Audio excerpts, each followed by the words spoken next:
ಮಂತ್ರಿಗಳೇ, ಪಂಡಿತ ರಾಮಕೃಷ್ಣರು ನಾಳೆ ನಮ್ಮೊಂದಿಗೆ ಒಮ್ಮೆಯಾದರೂ ಕ್ಷಮೆ ಕೇಳಿದರೆ ನಾವು ಅವರನ್ನು ಕ್ಷಮಿಸುವೆವು. ಹಾಗಾಗುವುದು ಎಂದು ನನಗೆ ಅನಿಸುವುದಿಲ್ಲ ಮಹಾರಾಜರೇ. ಯಾಕೆಂದರೆ ಎಲ್ಲವನ್ನು ಅವರೇ ಮಾಡಿದ್ದಾರೆ. ಮಂತ್ರಿಗಳೇ, ಒಂದು ಸಣ್ಣ ಕಾರಣ ದೊರೆತರು ನಾವು ಅವರನ್ನು ಕ್ಷಮಿಸುವೆವು. ನಿಮ್ಮ ಉಪಾಯವು ಚೆನ್ನಾಗಿಯೇ ಇದೆ. ತಮ್ಮನ್ನು ತಾವು ಕಾಪಾಡಿಕೊಳ್ಳಲು ರಾಮಕೃಷ್ಣರು ಕೂಡ ಒಂದು ಯೋಜನೆ ಖಂಡಿತ ಮಾಡಿರುತ್ತಾರೆ. ಸತ್ಯವಾದ ಮಾತು ಮಹಾರಾಜರೇ. ಅವರು ಏನಾದರೂ ಯೋಚಿಸಿರ್ತಾರೆ. ಆದರೆ ಏನಾದರೂ ಯೋಚಿಸಿಲ್ದೇ ಇದ್ರೆ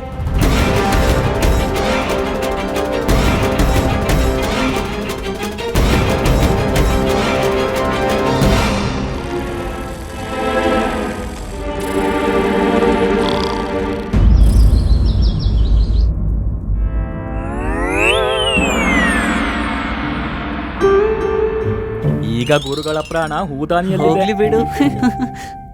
ಮಹಾರಾಜ ಕೃಷ್ಣದೇವರಾಯರಿಗೆ, ಮಹಾರಾಜ ಕೃಷ್ಣದೇವರಾಯರಿಗೆ, ಮಹಾರಾಜ ಕೃಷ್ಣದೇವರಾಯರಿಗೆ. ಗುರುಗಳೇ, ಗುರುಗಳೇ. ಮಹಾರಾಜರೇ, ಹೇಳಿ ಮಹಾರಾಜರೇ.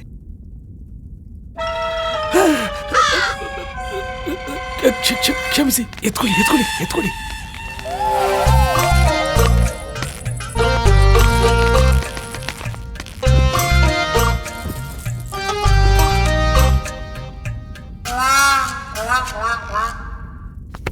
ಗುರುಗಳೇ,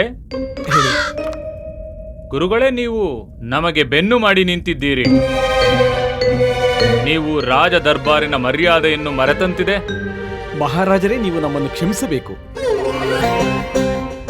ಮರ್ಯಾದೆಯನ್ನು ನೀಡುವ ಭರದಲ್ಲಿ ನಾವು ಮೃತ್ಯುವನ್ನು ಆಹ್ವಾನ ಮಾಡಲಾರೆವು. ಈಗ ನಮ್ಮ ಸಂಪೂರ್ಣ ಗಮನವು ಯಾವುದರ ಮೇಲಿದೆ ಅಂದರೆ ತಮ್ಮ ಪೂರ್ವಜರ ಬಳುವಳಿಯ ಮೇಲೆ, ಅಂದರೆ ಈ ಹೂಕುಂಡಗಳ ಮೇಲೆ. ಮಹಾಮಂತ್ರಿಗಳೇ, ಮಹಾರಾಜರೇ, ಇಂದಿನ ವಿಚಾರಣೆ ಆರಂಭವಾಗಲಿ. ಅಪ್ಪಣೆ ಮಹಾರಾಜರೇ. ಮಚಲಿಪಟ್ಟಣದಲ್ಲಿ ಏನಾಯ್ತೆಂದರೆ, ಮಚಲಿಪಟ್ಟಣದ ಬಗ್ಗೆ ಅಲ್ಲ, ಇಂದಿನ ವಿಚಾರಣೆ ಆರಂಭಿಸಿ. ಮಹಾರಾಜರೇ, ಮಚಲಿಪಟ್ಟಣದ ವ್ಯಾಪಾರಿ. ಮಹಾಮಂತ್ರಿಗಳೇ, ಇಂದಿನ ಮಹತ್ವಪೂರ್ಣ ಕಾರ್ಯವನ್ನು ಆರಂಭಿಸಿ. ಮಹತ್ವಪೂರ್ಣವಾದ ಕಾರ್ಯ? ನಿನ್ನೆ ಇದರ ಬಗ್ಗೆ ಚರ್ಚಿಸಿದ್ದವೆಲ್ಲ. ಅವರನ್ನು ಕ್ಷಮಿಸಲು, ಮುಕ್ತಗೊಳಿಸಲು. ಯಾರ ಕ್ಷಮೆಯ ಬಗ್ಗೆ ಮಾತನಾಡುತ್ತಿರುವೆ ಪ್ರಭುಗಳೇ? ಯಾರನ್ನೂ ಅಲ್ಲ. ಈಗ ತಾನೇ ತಾವು ಹೇಳಿದಿರಿ, ನಮ್ಮ ಕಿವಿಯರೇ ಕೇಳಿಸಿಕೊಂಡೆವು. ಗುರುಗಳೇ, ನೀವು ಈ ಹೂದಾನಿಯ ಮೇಲೆ ಕಣ್ಣಿಡಿ. ಅದು ಬಿದ್ದರೆ ಕಷ್ಟ.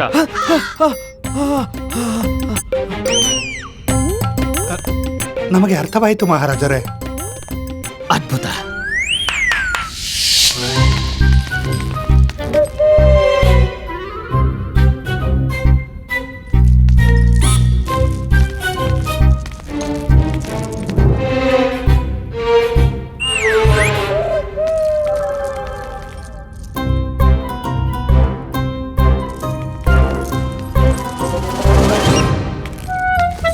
ಯಾರಲ್ಲಿ? ದೂರ ನಿಲ್ಲಿ, ನಮ್ಮ ಹೂಕುಂಡಗಳಿಂದ ದೂರ ನಿಲ್ಲಿ. ಯಾರದು?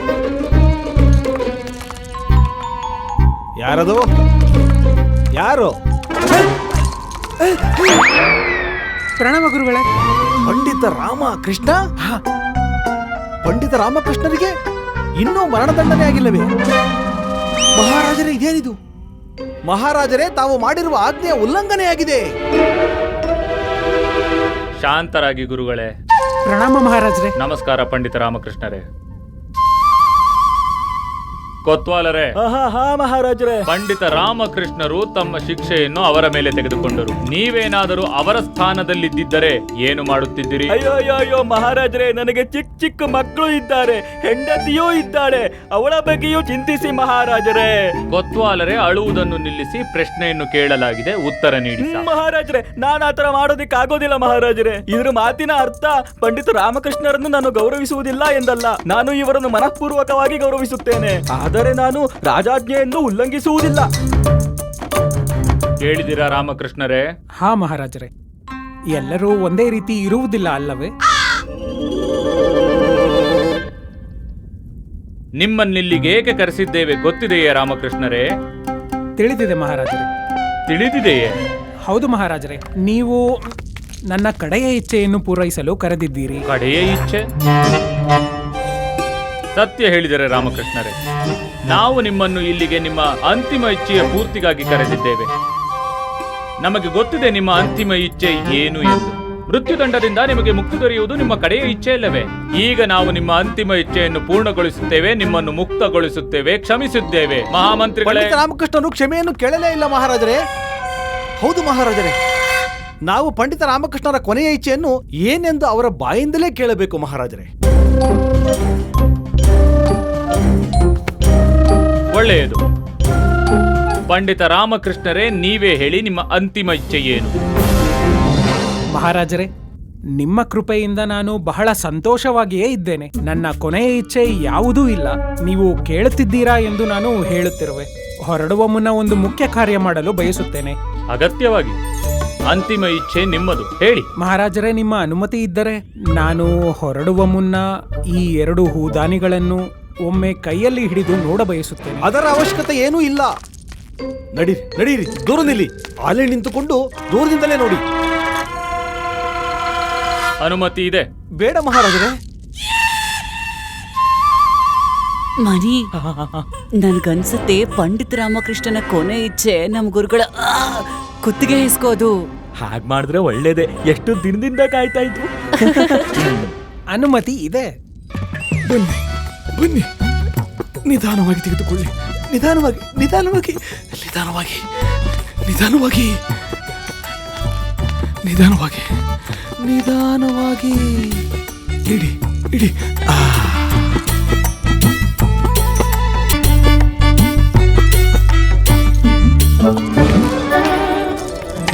ಅಯ್ಯೋ!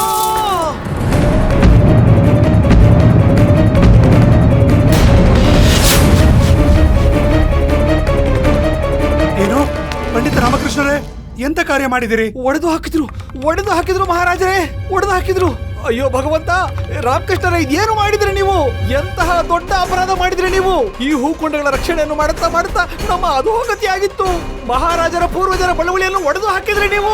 ಅಪರಾಧ ಮಾಡಿದ್ರಿ ನೀವು ಮಹಾರಾಜರೇ. ನನ್ನ ಪ್ರಕಾರ ನೀವು ಪಂಡಿತ ರಾಮಕೃಷ್ಣರಿಗೆ 1 ಬಾರಿ ಅಲ್ಲ 3 ಬಾರಿ ಮರಣದಂಡನೆ ವಿಧಿಸಲೇಬೇಕು ಮಹಾರಾಜರೇ. ಗುರುಗಳೇ, ಗುರುಗಳೇ, ಶಾಂತವಾಗಿರಿ. ಈಗ ಸರಿ ಇದೆಯಾ? ಸರಿ ಹೋದ್ರು. ಗುರುಗಳೇ, ಹೀಗೆ ಮಾಡುವುದು ತುಂಬಾ ಅವಶ್ಯಕವಾಗಿತ್ತು. ನೀವು ನೋಡಿದಿರಲ್ವಾ, ಈ ಹೂದಾನಿಗಳ ಕಾರಣದಿಂದ ಕೊತ್ವಾಲರು ಸಿಕ್ಕಾಕೊಂಡ್ರು, ನಾನು ಸಿಕ್ಕಾಕೊಂಡೆ, ನೀವೂ ಸಿಕ್ಕಾಕೊಂಡಿದ್ದೀರಿ, ಹೌದಲ್ವಾ? ಹೌದು. ನೀವು ರಾಜ್ಗುರುವಿನಿಂದ ಕಾವಲುದಾರ ಆಗ್ಬಿಟ್ಟಿದ್ದೀರಿ. ಅದು ಹೌದು. ಇಲ್ಲ ಇಲ್ಲ ಇಲ್ಲ ಇಲ್ಲ ಗುರುಗಳೇ, ಈ ಹೂದಾನಿ ಎಷ್ಟು ಸಮಸ್ಯೆ ಮಾಡಿತೆಂದರೆ ನಿಮ್ಮ ಜೀವನವನ್ನೇ ದುಸ್ತರಗೊಳಿಸಿತ್ತು. ಈ ರಾಜ್ಯದ ರಕ್ಷಣೆ ಕೊತ್ವಾಲರು ಮಾಡುವ ಮಹತ್ವದ ಕಾರ್ಯ ಅಲ್ಲವೇ? ಕೇವಲ ಈ ಹೂದಾನಿಗಳ ರಕ್ಷಣಾ ಕೆಲಸ ನೀಡಲಾಯಿತು. ನನಗೆ ಸಂಪೂರ್ಣ ನಂಬಿಕೆ ಇದೆ, ಮಹಾರಾಣಿಯರು ಕ್ಷಮಿಸಬೇಕು. ಅವರ ಪರಿಸ್ಥಿತಿಯು ಹೀಗೆ ಇದ್ದಿರಬೇಕು. ಈ ಹೂದಾನಿಗಳ ರಕ್ಷಣೆಯಲ್ಲಿ ಈ ಹೂದಾನಿಗಳನ್ನು ಒಡೆದು ಹಾಕಿ ನಿಮ್ಮೆಲ್ಲರ ರಕ್ಷಣೆಯನ್ನೇ ಮಾಡಿದ್ದೇನೆ. ಸ್ವಲ್ಪ ಯೋಚಿಸಿ, ಬೇರೆಯವರ ತಪ್ಪಿಂದಾಗಿ ಇದೇನಾದರೂ ಒಡೆದು ಹೋಗಿದ್ದರೆ? ನೀವು ಒಳ್ಳೆಯ ಕೆಲಸವನ್ನೇ ಮಾಡಿದಿರಿ ಪಂಡಿತ ರಾಮಕೃಷ್ಣರೇ. ಇಲ್ಲ ಇಲ್ಲ ಇಲ್ಲ ಇಲ್ಲ, ನಮ್ಮ ಮಾತಿನ ಅರ್ಥವೇನೆಂದರೆ ಅದು ಗುರುಗಳೇ, ನನಗೆ ಮೃತ್ಯುದಂಡನೆ ಸಿಕ್ಕಾಗಿದೆ. ಈಗ ನಾನು 1 ಒಡೆದರೇನು, ಇಲ್ಲ 3, ಇದಕ್ಕಿಂತ ಹೆಚ್ಚು ಇನ್ನೇನಾಗಲು ಸಾಧ್ಯ? ಹಾ, ಉಳಿದಿರುವ 2 ಹೂದಾನಿಗಳನ್ನು ಒಡೆದು ಇನ್ನೂ 2 ಜೀವವನ್ನು ಉಳಿಸಿದ್ದೇನೆ. ಅದು ನಿಜ. ಮಹಾರಾಜರೇ, ನನಗೆ ಸರಿ ಅನಿಸಿದ್ದನ್ನ ನಾನು ಮಾಡಿದ್ದೇನೆ. ನಿಮಗಿದು ತಪ್ಪಾಗಿ ಕಂಡರೆ ನಿಮ್ಮ ಯಾವ ತೀರ್ಮಾನಕ್ಕೂ ನಾನು ಬದ್ಧ.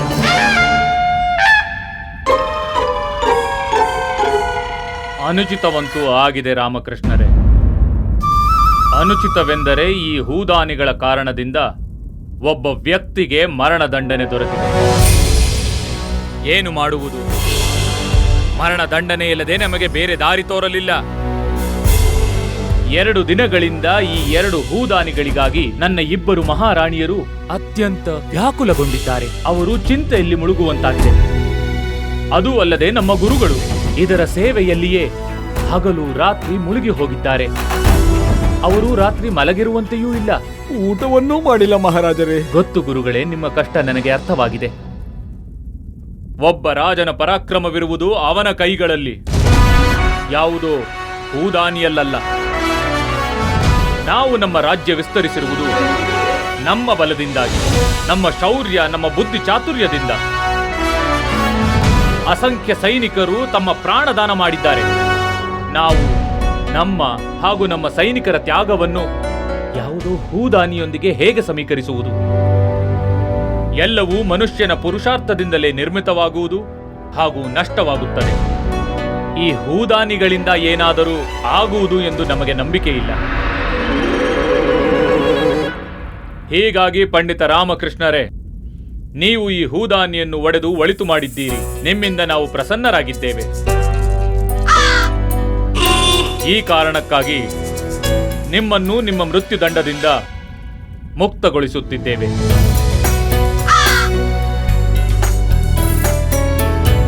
ಮಹಾಮಂತ್ರಿಗಳೇ, ಮಹಾರಾಜರೇ, ಪಂಡಿತ ರಾಮಕೃಷ್ಣರನ್ನು ಮುಕ್ತಗೊಳಿಸಿ. ಅಪ್ಪಣೆ ಮಹಾರಾಜರೇ. ಸೈನಿಕರೇ,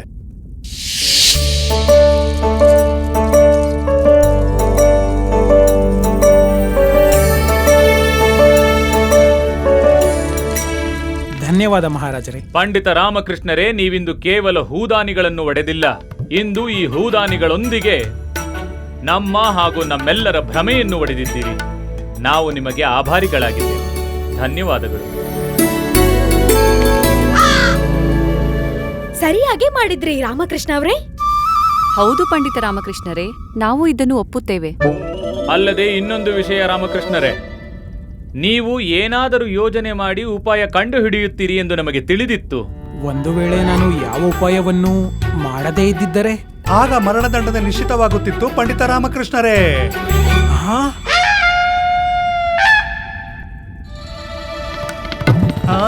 ಅಲ್ಲವೇ ಮಹಾರಾಜರೇ?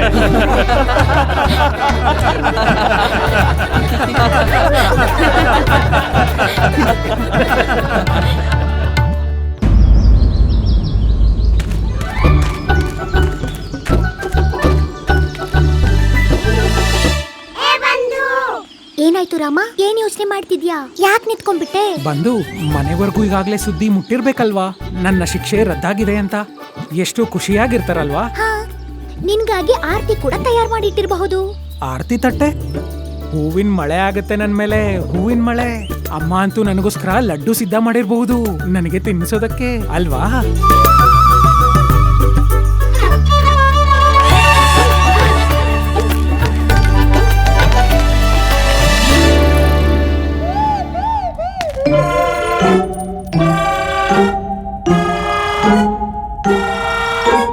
ಆರತಿ ತಟ್ಟೆ ಅಂತೂ ಇಲ್ಲ.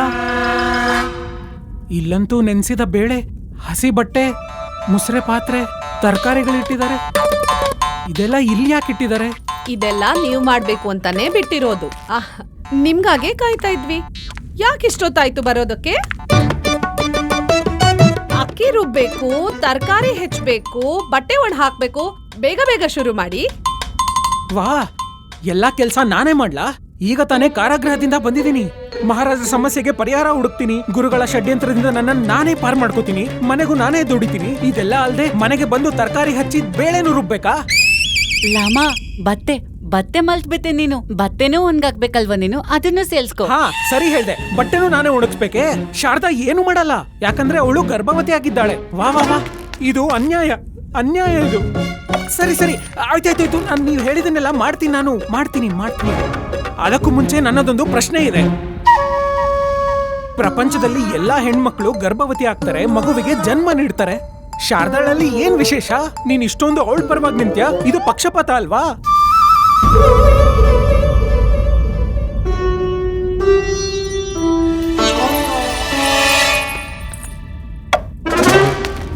ನೀನು ಸರಿಯಾಗೇ ಹೇಳ್ತಾ ಇದೀಯಾ.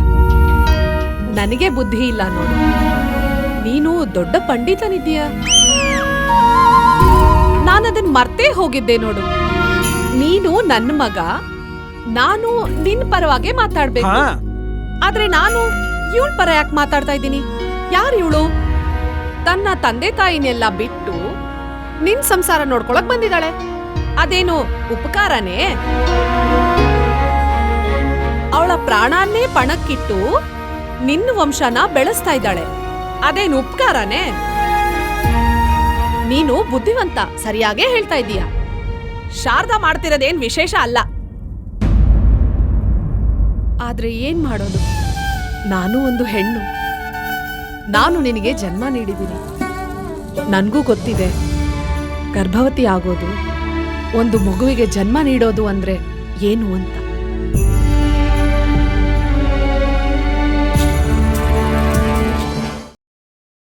ನೀನು ಸರಿಯಾಗಿ ಹೇಳ್ತಾ ಇದ್ಯಾ. ಇದ್ರಲ್ಲೇನ್ ವಿಶೇಷ? ಒಂದು ಮಗುಗೆ ಜನ್ಮ ನೀಡೋದು ಅಂದ್ರೆ ಸಾವಿನ ಬಾಗ್ಲನ್ನ ತಟ್ಟು ಬಂದ ಹಾಗೆ. ಅದ್ರಲ್ಲೇನ್ ವಿಶೇಷ? ಸಾವು ಖಚಿತ ಅಲ್ವಾ, ನಿಶ್ಚಿತವಾದದ್ದು. ಯಾರಿಗ್ ಬೇಕಾದ್ರೂ ಬರ್ಬಹುದು. ಶಾರದಂಗೂ ಅದು ಬಂತು ಅಂದ್ರೆ ಏನ್ ಮಾಡಕ್ಕಾಗತ್ತೆ?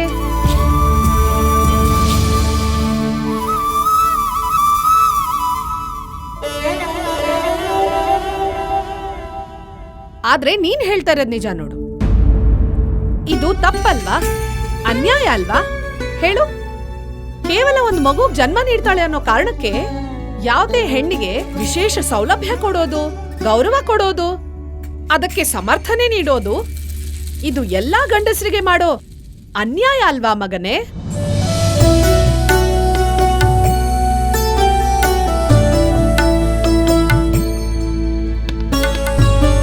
ಅಮ್ಮ, ಯೋಚನೆ ಮಾಡು.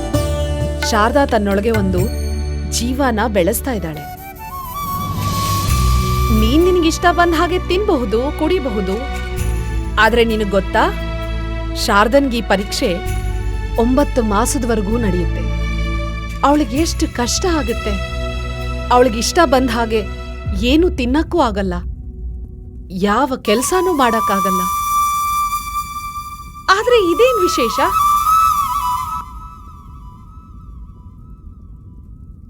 ಕ್ಷಮಿಸಿ ಬಿಡಿ ಅಮ್ಮ, ಸಿಟ್ಟಿನಲ್ಲಿ ಏನೇನೋ ಹೇಳ್ಬಿಟ್ಟೆ ನಾನು. ಶಾರದಾ,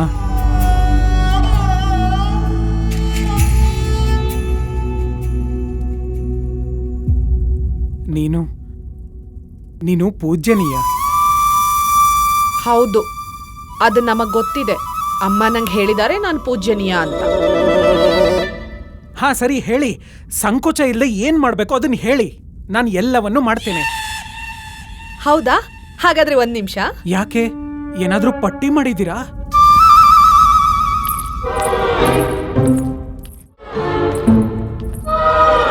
ಹಾ ಅಮ್ಮ, ಅದು ಮಾಡ್ತೀನಿ.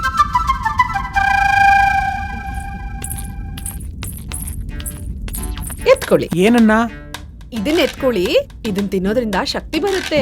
ಇದನ್ನ ನೀನೇ ತಿನ್ನು, ನಿನಗೆ ಹೆಚ್ಚಿನ ಶಕ್ತಿ ಬೇಕಾಗಿರೋದು. ಇಲ್ಲ, ಮೊದ್ಲು ನೀವು. ಇಲ್ಲ, ನೀನ್ ಮೊದಲು. ಇಲ್ಲ, ಮೊದ್ಲು ನೀವು. ನೀನ್ ಮೊದಲು. ಮೊದ್ಲು ನೀವು. ನೀನು. ಇಲ್ಲ, ಮೊದ್ಲು ನೀವು. ನನಗ್ ಕೊಡಿ. ಹಾ, ಇವನ್ಗೆ ಕೊಟ್ಬಿಡೋಣ ಮೊದಲು. ತಗೋ, ನಿಲ್ಲು, ನಾನ್ ಮೊದಲು ಸ್ವಲ್ಪ ತಿಂದ್ಬಿಡ್ತೀನಿ. ಹಾ,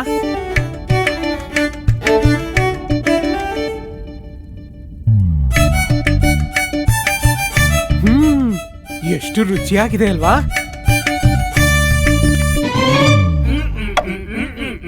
ಅದನ್ ತಿಂದ್ಯಾ? ಹಾ ಅಮ್ಮ. ಹಾಗಾದ್ರೆ ಶಕ್ತಿ ಬಂತು. ಹಾ ಅಮ್ಮ, ಬಂತು. ನಡಿ ಹಾಗಾದ್ರೆ.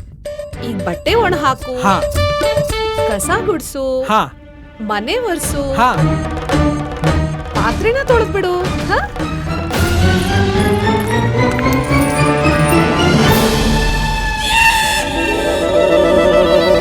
ಅನ್ನ ಮಾಡ್ಬಿಡು. ಸಾರಿನ ಜೊತೆ ಅನ್ನ ತುಂಬಾ ಚೆನ್ನಾಗಿರುತ್ತೆ. ಅದ್ರ ಜೊತೆ ಪಾಯಸನೂ ಮಾಡ್ಬಿಡು. ಮತ್ತೆ ಶಾರದಾಗೆ ಕೊಬ್ಬರಿ ಚಟ್ನಿನೂ ಮಾಡ್ಬಿಡು. ಅಮ್ಮ, ಹುಣಸೆ ಹಣ್ಣು ಮರದಿಂದ ಹುಣಸೆ ಹಣ್ಣು ಕಿತ್ಕೊಂಡ್ಬಂದು ಅದ್ರಲ್ಲಿ ಹಾಕು. ಹಿಟ್ಟು ರುಬ್ಬು. ದೇವ್ರಿಗೆ ಧೂಪ ಹಾಕಿ ಪೂಜೆನೂ ಮಾಡ್ಬಿಡು. ನೆನ್ಪಿರ್ಲಿ, ಸಮಯ ಮಾಡ್ಕೊಂಡು ಆಸ್ಥಾನಕ್ಕೂ ಹೋಗು. ಬೇಗ ಬಂದ್ಬಿಡು, ರಾತ್ರಿ ಅಡಿಗೆನೂ ಮಾಡ್ಬೇಕಲ್ವಾ? ಅಷ್ಟೇ ಅಷ್ಟೇ ಕೆಲ್ಸ ಇವತ್ತಿಂದು. ಆಮೇಲೆ ಆರಾಮಾಗಿ ನಿದ್ದೆ ಮಾಡಿ. ನನಗೆ ಹುಟ್ಟೋ ಮಗು ಇನ್ನೂ ನನ್ನ ಕೈಯಲ್ಲಿ ಏನೇನ್ ಕೆಲಸ ಮಾಡಿಸುತ್ತೋ.